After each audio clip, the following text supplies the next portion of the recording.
Hello, I'm Dr. Mary Lucero. One of the first grower conferences that I ever attended, I remember having a conversation with some chili growers from Deming, New Mexico. Now, Deming, New Mexico is in an arid region of the southwestern United States. There's a lot of shrubland, very comparable to what you're looking at here.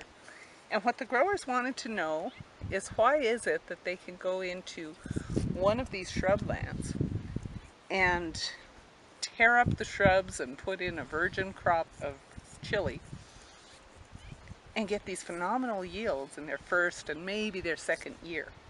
But after that, the yields just plummet and they just can't seem to keep that soil living and producing as they continue to farm. They need more and more additives to get the same yield.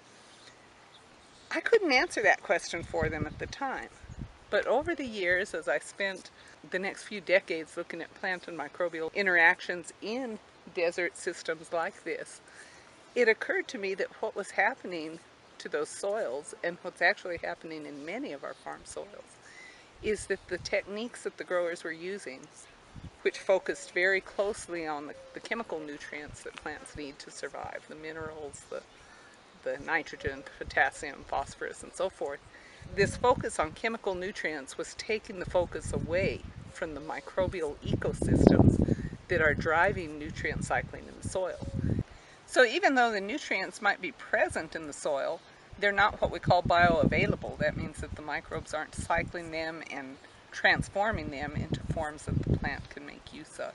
As we learn to restore the microbes, we have found that microbes can, even these desert soils, can produce very robust crops over the long term, as long as the techniques that you're using are returning viable microbial food webs to the soil.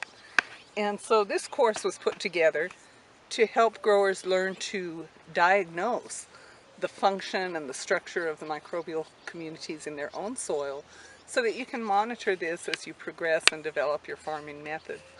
We all know that growing is very complex and varies from location to location, from soil type to soil type, and even with the different kinds of crops that you might want to grow. We hope that this class provides information that large growers can use, whether you're farming field crops, orchards, turf lands, or even ornamental landscapes and backyard gardens. What we hope to provide you with is a series of tools that you can use to look at your soil, see what microbes are in there, and be able to make the logical additions or the logical management strategies that will help return microbes to the soil which might be missing.